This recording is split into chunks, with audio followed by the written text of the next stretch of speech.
Mind Your Farm Business on RealAgriculture.com is brought to you by RBC Royal Bank. Welcome to the Mind Your Farm Business podcast, brought to you by RBC Royal Bank. I'm Sean Haney, founder of RealAgriculture.com and host of Real Ag Radio on Rural Radio 147. You can find more episodes of this podcast by going to mindyourfarmbusiness.com. Today's topic on the Mind Your Farm Business podcast is creating and maintaining your grain marketing plan. Farmers and ranchers work so hard to grow the crop and raise the livestock. It's a career that requires long hours, days in the cold, and confronting many variables that are completely out of your control. How you market your production can be the difference between profit or loss in any given year. The margins in agriculture are not fat enough to be a lazy marketer. We need to be just as sharp in our marketing and risk management as we are at stand establishment or feeding efficiency. Today, we're going to talk to Mark Lepp. He's the founder and CEO of FarmLink Marketing Solutions. He's based in Winnipeg, Manitoba. Mark and his team assist growers in grain marketing with different levels of support depending on their individual needs. So let's dive deeper into this critical issue of the marketing plan.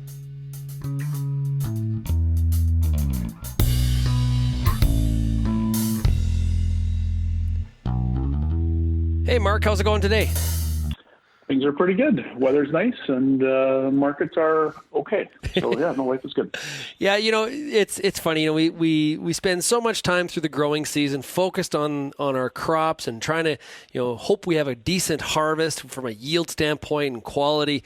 And then we move into the winter where so much of the focus becomes the marketing. And grain marketing isn't necessarily just a winter activity. It's a 12-month activity now if you really want to do it properly. You're in the business of assisting growers with grain marketing plans. From your standpoint, when you're trying to build that grain marketing plan, what are some of the fundamentals you have to keep in mind?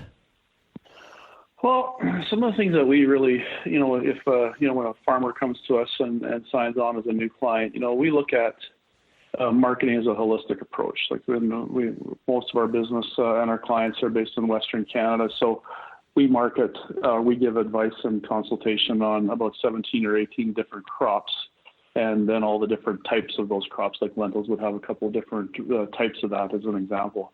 So we kind of look at it as a portfolio approach. So, and we typically look at things in like a 2-year window. You set a year, like usually you can start looking, you know, if there's market signals, you know, you would start looking at that even a year before that crop is harvested, and then you've got a year. You know, we always try to have the bins empty by the time the next harvest starts, and which gives us a lot of time to sell in increments, manage risk, et cetera. You know, some of the real, you know, as we get to know a farm, like, you know, to understand the dynamics of the farm is really important, so that we can marry the market aspects of their portfolio, you know, the various crops that they're growing, and kind of marry the market dynamics to the dynamics of the farm. So, you know, things like risk tolerance are really important. You know, what the farm owner or their management team, you know, what their risk tolerance is. You know, cash flow is important too, to make sure that, you know, the worst call that we ever get is, you know, I need X amount of money in the next 2 weeks to pay off my chemical bill or something like that. You know, so we really try to plan ahead, so that when the market signals that it's time for us to sell, that we address all the constraints of that farm. You know, cash flow is one, risk tolerance is another, storage is for sure one as we get into harvest. You know, I know a lot of growers this year had maybe not bumper crops and some struggles going into harvest, so maybe storage wasn't a huge issue this year, but some years, hopefully most years, it is an issue. So try to, you know, take all those constraints of a farm and make sure they're addressed well in advance, so that they, you know, have to sell under pressure, I guess. Yeah, like there's like in an ideal world, I would do this, but my reality, based on some of those things you just hit on, I can't do that. And it reminds me of a discussion I had a couple weeks ago on our Real Ag Radio show on Sirius, where we did a farmer panel, and one of the farmers said, listen, I sell all of my pulses right off the combine. And I know that may not be the best way to do it. And I know you're probably thinking that's lazy from a marketing standpoint. But quite frankly, that's my reality because I need the cash at that time. And that's the crop I chose because I'm getting it off first. I just need the cash to get through harvest. So we all have these restrictions that don't allow us to have, follow through on that ideal plan. Now, some growers, I think, still, when we talk about building a marketing plan, they think it's about trying to find that top of the market, which can be a really, really dangerous main focus of your strategy. Oh yeah, no, that's a dangerous focus because you only know when where the top is after it's passed. You typically when the market is dropping, that's the time where you resist the sale the most because you just missed it. By default, how we look at marketing is risk management, and we've got what we call a sales dashboard where we've it changes regularly, but today as an example, I would have for all of our 16 or 17 different crops that we market, windows broken down of when we anticipate the next sales for both old crop and new crop based on the reasons that we have. And then that allows, with a risk management approach, by selling 4 to 6 times throughout a calendar year, you're never going to sell at the high. But the goal is, to get in the top third of that range of the prices that are available to you over that time. So, in that situation, if you typically sell all of your pulses or say all of your lentils off the combine because you need the cash, the way, certainly cash flow is a constraint or just a dynamic of a lot of farms. So the way we look at that is, okay, if you're growing lentils, let's say durum, wheat, canola, peas, so you got 5 different crops that you're growing, you need cash. Of that portfolio, which of those crops, over the span of what your marketing window is, it might be 12 months or 24 months, depends on your storage and your risk appetite. Which of those crops has the least chance of upside, and which has alternatively, which has the most chance of gaining value as you store it. And so, although you might be constrained to needing a certain amount of money before November 31st or whatever the date is in the fall, we would look at maybe selling not to sell all of your canola at that time would be something we would normally recommend. But in that portfolio, if canola has the least upside, then we would say, well, let's look at moving more of your canola and storing those lentils, because the lentils, due to it might be something going on with India, maybe those tensions are easing, or maybe different market dynamics are at play where to store in that example that you just gave, to store the pulses is a way better opportunity because it has much more upside on a relative basis compared to the canola, as I explained. Yeah. Now, sometimes I hear from the audience of Real Agriculture, it's where I'm very cautious pre-harvest. So, you get pre-selling. Like, I've sold X amount of my 2020 crop, and I haven't even put it in the ground yet. It's still like a concept, but I like the price at this given time, and depending on what the crop is and the year. When you're building that plan, how aggressive? Is there any rules of thumb to follow in terms of pre-selling when you don't even know really what your yield is because we haven't even planted the crop yet? Yeah, I guess it depends on the crop. If it's a futures-based crop and the signal is aggressive, where that we're seeing record highs, and we saw that a couple of years ago with the wheat market, where we saw some record high prices in the middle of the summer.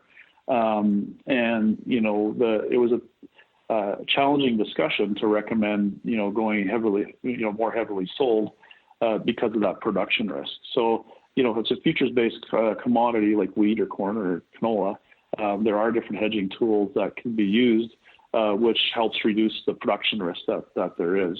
But you're right. Sometimes, as we just saw the last summer, production risk is enormous at times, and to be more heavily sold, the last thing you want to do is to be able to have to buy back contracts as the market is rising, because that gets expensive as well. So there are a couple of different insurance programs that can help with managing that risk out there. There's certainly futures and options and hedging is, but if it's a crop like pulses or crops with no futures market behind it, took what you'd want to do, or what we would normally do in that case, if this price signal was that strong that it's time to sell, or that it looks like it's time to sell, we would, ease into it and then more aggressively sell as harvest gets closer. Maybe if you're sitting here in January, February, you'd make a 20 or 25% sale, because even in a disaster year, you'll get something, and then sell as that crop gets closer to certainty. Yeah. You had mentioned selling throughout the year, trying to get to that, being that upper third from an average price perspective. Is there any hard and fast rules on the intervals of that? Like I've got, 20, I just move up in 20% increments, or does that really depend on the crop and the year? It depends on the market signals and the strength of that sale. We, a year ago, just before the Chinese, had their, introduced their barriers for canola into China. You could see that coming for a while with the arrests that were made and the political fallout from that. So that, normally we would want to, from our strategy, we would want to keep a sale or maybe two, but at least the one sale of like a small percentage, whether it's 10% or 20% from say May till July, just for some, and usually there was a little bit of a blip with weather concerns or some kind of weather issue, or that where you want to capitalize on that opportunity at the end of the year. But with that signal at that time with the political problems with China, we went to 100% sold in January before the tariffs were announced. Because that was a signal, and that was really more aggressive than normal. So to your question, normally in a normal year, if you've got kind of a whole hum market with normal activity, you would look at making a sale, whether it's 10% or 20%, and going into the planning period. Say, okay, well today I'm probably going to do 5 to 7 sales throughout the course of this 18 months. Know where your profit levels are. If the markets are, today the markets aren't necessarily all that exciting in generalities, and profit levels are really tight, where margins are really tight.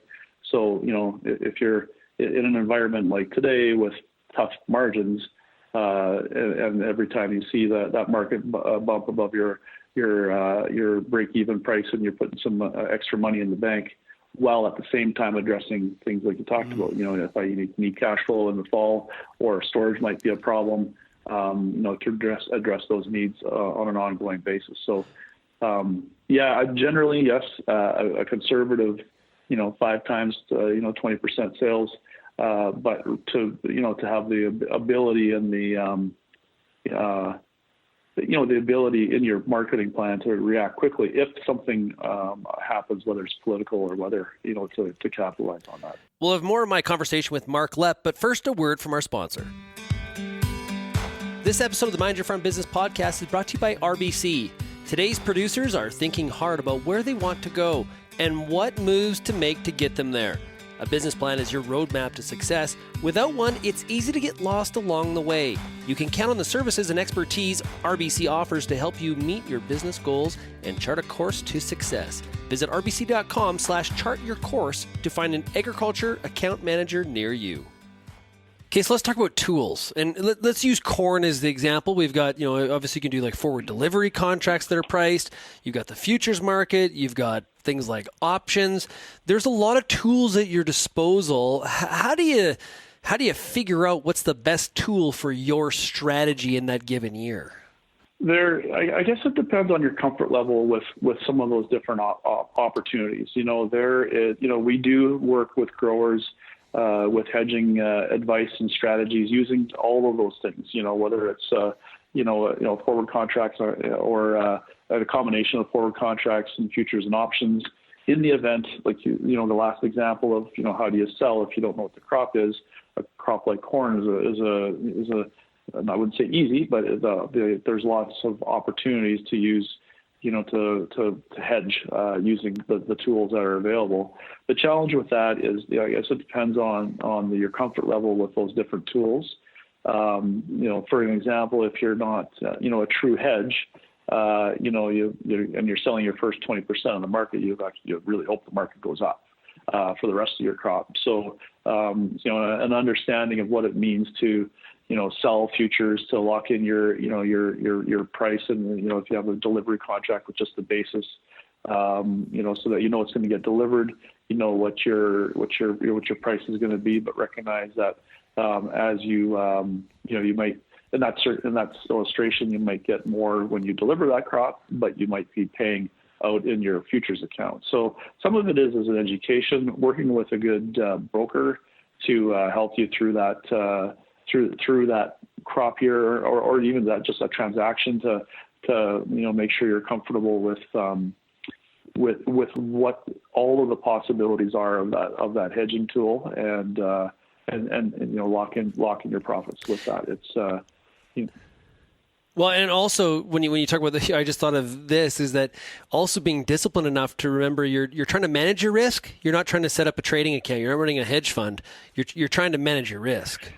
Yes, and that is the number. That's a lot of times as we talk to new customers for our hedging training. We do a lot of training on explaining what hedging is and those different things. The number one comment we get is, I remember when I traded with, and how much money that cost me. I had to write a check for $20,000 for my trading account. But that's very different than a true hedge, right? You might be putting money into your hedging account to offset the losses on your hedge, but you've gained all that back on the cash side. So yeah, you're right. It's there is a difference between hedging and speculating. If you've got a full feedlot full of cattle, so you're long inventory, and you're also long the live cattle market, you're not hedging. You're just double bullish. That's what you are. Yeah, and that's very much, and the tendency for all of us in agriculture, especially in the production side of things, is we're always bullish, right? It's going to be a bigger crop, and we're not selling everything because we want the market to go up. So it takes discipline to manage the risk in a disciplined approach, so you're not shooting with both barrels, so to speak. Yeah. Now, whether you're doing this on your own or you're working with an advisor, I would think you have to complete that feedback loop and kind of look back at the decisions that you made when you made them, and not doing 20/20 hindsight, but evaluating the decisions that you made and kind of do a bit of a review. Is that an important component? Oh, very much. Yeah, that's how we learn and get better. Every time. After every crop year, it's important to, you're right, like go through the calendar of, okay, I made this decision to sell this crop at this time, and here are the reasons that I documented. Hopefully they're documented, and test them. Yeah. Okay. Well, that if your goal is, to continue to get better on the marketing side, by managing risk and selling with more education in that selling decision. You're right. Hindsight is 20/20, but you should, there's things that you can learn. There's things that are totally outside of your thought process, whether it's politics or weather. But even with those, you can learn from that. What happens if India puts makes it more difficult for us to sell pulses in there? What happened last time? And then react accordingly. When you're in that moment of that firestorm. You make the best decision you can, but what you learn from that, it will help you the next time that comes through. So that could be, in that case, a tariff, or even if, we have weather problems that persist, all like in a wider geography that, where the supply is impacted. What happened this year? And then so that the next time that happens, how do I react to make margins better and sell it with a better, higher average? Yeah, and you just pointed out something that I think is a really critical point, is as you're making those marketing decisions inside your grain marketing plan or livestock marketing plan, make sure you write make some notes. Keep like a trade journal, right? Or a risk management journal where you're essentially saying, okay, here's what I'm doing and here's why I'm making this decision. So you can get better and learn from some of those things. Because sometimes I have no idea what I was thinking, why I sold 40% of my soybean crop in February. I have no clue why I did it. I'm not sure. If you had those notes in that journal, you could refer back and be like, okay, it was the right decision at the time because, I knew this. I wasn't aware of this that happened in June. So I think that's a really, really key point. Yeah, it is, and, the marketing is always, kind of hindsight or rear view looking, right? You're always wrong. You either sold not enough at the right time or too much at the wrong time. And, that is more so the case if you sell in larger chunks, which therefore means greater risk in your marketing plan. The more, we talked about increments earlier, the more increments you have in your marketing plan greatly reduces the risk that, that you're making mistakes, because there just are always things that we underappreciate or overappreciate in making that decision. Yeah. And again, by diarizing that, it'll help learn for that, for the next crop year as we go through, the different circumstances, how that happens. And, it's, for sure, a more risk management approach with more sales or more using more tools at your disposal, certainly help manage that risk a little bit better. Okay, and you know what? There's people that follow the tick-by-tick movement of the market, and even they are surprised on which direction things head. They're not right all the time, because if they were right all the time, they wouldn't be writing a newsletter providing commentary, because they would just make their millions in the market. So let's just finish off here from a research perspective. I would think there'd be a benefit to reading and seeking opinion on both sides of the trade. People that are bearish, people that are bullish, to get an idea to form your own opinion, as opposed to participating in confirmation bias, just searching for someone to support what you did or want to do. Is that fair? I'd say that would be fair, and just and to that, make sure you're aware of the bias of those that are providing that information, right? Like if I'm buying grain, my bias is certainly to my position and on the other side as well. So, I'm on our side of the table. What we talk about is unbiased information, and whether it's FarmLink or other sources through online or paid for, it would be important to know the bias of those of the research, because that sways how that message would get delivered, or the focus of the recommendations. And multiple sources can't hurt at all, because it gives a signal should be a signal to sell or to buy, but the intricacies of how an analyst comes to that recommendation would be different between different analysts, for sure. Yeah, sometimes I even really geek out, and I'll pay attention to some of the fundamental analysis, but then I'll jump over and read what some of the technical people are saying too, that even confuses you even more sometimes. But all good. True. Yeah. Hey, Mark, this has been awesome. I really do appreciate you joining us here on the Mind Your Farm Business podcast, and I look forward to talking to you again soon. You bet. Thank you very much, Sean. Too many times, grain and livestock marketing is full of false objectives. Trying to hit the top of the market, perfect timing, and not knowing cost to determine acceptable pricing levels. No one can market a commodity perfectly. In fact, the markets humble even the most expert of professionals.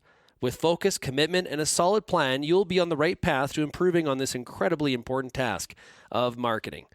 I hope that you enjoyed today's discussion. If you have any feedback, please email me at shaney@realagriculture.com or call the Real Ag listener line at 855-776-6147.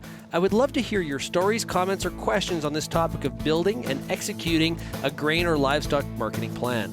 What has worked for you and what has not? For more episodes of Mind Your Farm Business, you can go to mindyourfarmbusiness.com. Check us out on iTunes. And once again, thanks to RBC Royal Bank. And until next time, keep on minding your farm business.